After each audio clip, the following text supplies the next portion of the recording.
guys, welcome back to my channel. Welcome if you are new. Today is another Nanowrimo prep vlog day. We are in week 3 of our Nanowrimo prep. If you are new, my name is Heather. I'm a homeschooling mom of 3 kids, elementary through high school. We're in our 12th year homeschooling this year. Nanowrimo is National Novel Writing Month, which is November, and the goal is to write a specific word count, word goal for the month of November. For adults, it's 50,000 words. For youth, there is an entire chart that gives, I think it's K through 12, and there are easy, mid-range, and hard word goals. This is, I think, our 6th year participating in Nanowrimo as homeschoolers. It makes up a large part of our homeschool ELA, typically for the month of November. However, this year we are doing the prep associated with the youth writing program that Nanowrimo runs. I will have links in the description box for the workbook that we're using. It's a free PDF from Nanowrimo, as well as links to the first 2 weeks of vlogs that we did. I think the first was coming up with a good idea, and then last week was characters. I am not sure what this week's topic is, and it's Wednesday, so we are a little late starting this week with Nanowrimo. Typically I try and do it on a day that Emma does not have band. She does have band today, so in cross country, so I'm not sure how much work we're going to get done, but I am going to introduce whatever the work is for the week, whatever thing that they should be working on, and then they will go through some of that and do a little bit of writing this morning. I hope it's like 9:45 right now, so we'll see how much we get done, and then probably this afternoon work on some, and then do a lot more tomorrow when Emma does not have band. I have not done any prep for Nanowrimo, but I have been watching YouTube videos about other people who are prepping for Nanowrimo. My hope is to join in with my kids this year. I have not participated in Nanowrimo for like 5 years because I'm usually helping my kids. This year, I don't really need to do a ton with Emma and Jack, and I haven't really for the past couple of years. I have focused mainly on Lucy last year, but my hope is that I can also participate. But I have not come up with any ideas or anything. There's nothing. But I've been reading some really good high fantasy books lately, and so I would love to write something in that genre, but I don't know if I can come up with some good ideas in such a quick time. We'll see how it goes. But first thing that I need to do is figure out what we are going to be doing this week for Nanowrimo prep. What I do is I will just go through their little student workbook, and I will double check on the website and see if there are any additional activities or videos that go with this theme that we're working on this week, and then I will take the kids through it and we will chat about it a little bit. Yeah, so let's get started. So we've lost Lucy in our Nanowrimo prep, unfortunately. Okay, so this week we're going to... already done everything. Yeah. I mean, honestly, you guys have never done prep for Nanowrimo before either, so we're okay. So last week we talked about characters. Did you come up with some characters? I came up with 2 characters, but I only wrote stuff about. That's fine. I have a vast array of characters. I'm still answering. Okay. Yeah, because you already played out your entire book. Okay. Well, have you come up with any characters? I've come up with 0 anything. I've come up with nothing. All right, so this week we're going to work on building conflict. So I'll read a little bit of this to you. Okay, so you know who your characters are, except for me. Yeah. Excellent. Now let's figure out what those characters are going to do in your novel. Most stories are ultimately about the same thing. The journey a protagonist goes on to get what they want. Whether the goal is to become a movie star or to uncover a hidden treasure, their journey is never easy, and your character will encounter many setbacks along the way. They're no fun for your protagonist, but these obstacles are what make your story exciting to read. Imagine a story about someone named Jay who wants a sandwich more than anything in the world. Wow. Man, that's a really interesting story. How boring would this story be if all Jay has to do was walk from their bedroom to the kitchen and eat a sandwich? That story is so uneventful it can be told in one sentence. But what if Jay is seriously afraid of the dark? The power is out in their house and they have to walk down a dark hallway to get to the kitchen. And once there, they have to fight their cruel older sister, Helga, for the last 2 weeks of their trip.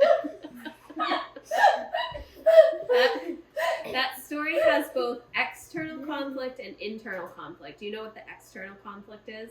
Is it the dark and the sister? The sister is the external conflict, I think, and the internal conflict would be the dark. The dark, yeah. The external conflict is the one between Sounds like you and me, Jack. The external conflict is the one between a protagonist and antagonist. In the above story, the protagonist is Jay. His goal is to eat the sandwich, and the antagonist is Helga, and she has her own agenda, which is to also eat a sandwich. Yeah, but see, this has a gray area for who the bad guy is, because if you tell from Helga's point of view, she has to fight Jay for the sandwich. That's very true. So maybe Helga's the protagonist. The cruel older sister. Yeah, but it's cruel through his eyes because he wants the sandwich. And then the internal conflicts are the fears and insecurities that a protagonist has to overcome in order to get what they want, which is being afraid of the dark. Mm-hmm. So, if you completed your character questionnaires, you already know a good amount about the major players in your novel. Now it's time to answer some deeper questions about your character's hopes and fears in order to create the conflicts that will make your novel interesting. Time to go deep, guys. Yes, exactly. So, you are going to become your characters, so you can figure out hopes and dreams, all of the exciting things. So you really have to wrap your mind around becoming that character that you have been thinking about. I usually make my characters sort of like me, only like embellishing qualities. That's a good way to do it. So there's some questions. There's some questions about the protagonist, the antagonist. So physical and abstract questions. My antagonist is shorter than me, has really long hair. Keeps kicking me under the table. Okay, all right. So now you have the basic ingredients for a juicy story: external conflict and internal conflict. The conflicts will overlap throughout your novel. You'll hint at them in the beginning and then really ramp up the drama by the end. And then next week we're going to be starting on our plot lines. Yeah. So you're kind of like, we're planning our story to write about in Nanowrimo, or is this like, because I'm fine with running with it, but I was just like wondering if we're not supposed to use this. No, I mean, so the prep, I think that traditionally if you're prepping stuff like characters and setting and conflict and all of that stuff, that is so that it puts you in the frame of mind to write a particular story. Yeah. However, what I am saying is we're doing this as a basic exercise to really get our brain in the frame of reference of writing a long form story, not like a paper, not like you know. Do we have to write 50,000 words? That's for adults. No, I know, but still, like, just because you're an adult doesn't mean it's easier. No, it's definitely a significant challenge to do that in a month. You would have to write, like, what's 50,000 divided by 30? I'm not sure. Let me see. Let me do it. I appreciate that you guys are, like, all in on long division. But I'm just going to use the calculator. It is.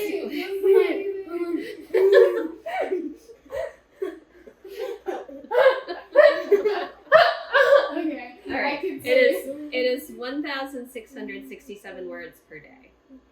Whoa, that's a lot.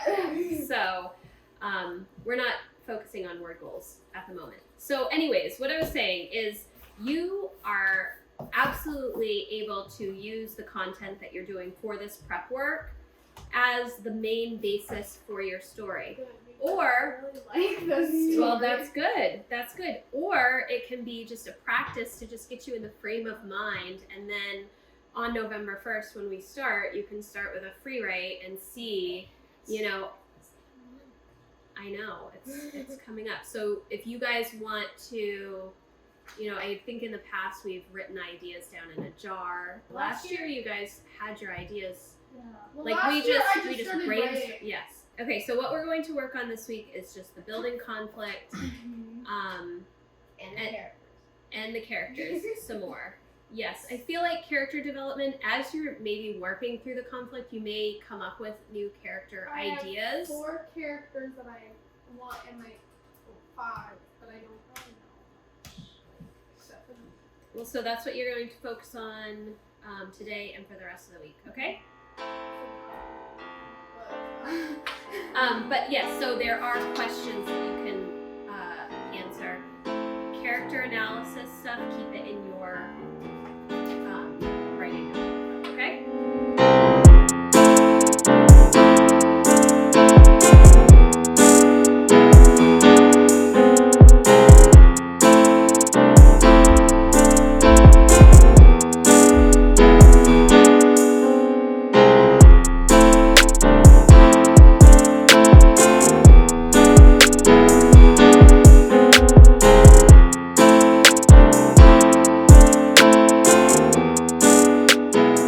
Okay, so we are done with our NaNoWriMo prep for today. I just dropped Emma off at band, and Jack and Lucy are playing a mini game that Lucy created in Minecraft, I think. It was a short amount of time that they were working today because we did have to get Emma out to band, which is always kind of a struggle. I like to give my kids quite a bit of time to work on their NaNoWriMo prep or writing or any of that stuff, mainly because I feel like it takes a little bit of time to get into the frame of mind of writing and creating that way, being creative writing. So I like to usually have a couple of hours of time that they can work on it. This morning they had about 45 minutes, which was a good start. We were able to get through what we're working on this week, creating conflict and exploring how our characters would behave in certain situations. So the kids are still working on character development, which they started last week. If you watched last week's vlog, you will know that I said that we would probably continue working on characters this week. So we have been doing that at the beginning of the week, Monday and Tuesday. I think I already said today is Wednesday, and then we started conflict today. Yeah, I just want them to get into the frame of mind of plotting out their story. Like I said, I think that I said this when I was going through the information. I think I've said it in the last couple of vlogs about NaNoWriMo. We are doing this prep work for NaNoWriMo, but I am not expecting the kids to then take all of that information and translate it into a story if they are not feeling it. I want them to write what they want to write, but I want them to just have this practice of preparing to write a story or a novel. I think it's a really good thing to do. I don't put pressure on them. Even though this is the bulk of our ELA for November, December, and we are using quite a bit of October and a little bit of September to do NaNoWriMo for our English and language arts, I don't want them to feel this pressure on them with the writing. That's why we don't do any editing. I will help them revise if they ask me questions or if they want help or ideas or need to discuss things to try and jumpstart their own ideas. I will do all of that. I don't want it to be a stressful time for them. And I know that writing can sometimes be really stressful for kids, but I feel like this NaNoWriMo project really allows kids the freedom to find their writing voice regardless of the stress of grammar and spelling and correct paragraph form and all of that stuff, just to get words on paper, whether that is through them telling you and you typing it out or writing it out, or if it is you partnering with them to write it. They write some, they ask you questions, you will physically write some to save some of their energy, that kind of stuff. Or if they are just writing on their own, like my older two do, you know, it really just depends on the student, but you want it to be a fun project. You don't want it to be so stressful that that they're not enjoying it. So that is week 3 for us. I don't know if this is actually going to be shorter or not. I'm so chatty. I'm sorry, guys. But that's where we are at with our NaNoWriMo prep. Again, I've prepped nothing. Emma heard me this morning say that I was interested in writing a high fantasy novel, that I thought maybe I would try that, and she was really excited about that because she loves fae and all of that kind of stuff. So now I've mentioned it so many times, I feel like I need to maybe start thinking about writing for November. We'll see. But thank you guys so much for watching. I hope that you enjoyed this video and that I'm giving you some help as you start your own NaNoWriMo prep if you are doing that, or giving you some ideas of things that you can do with your own kids. You don't have to do the prep work. In fact, this is our first year doing the prep work.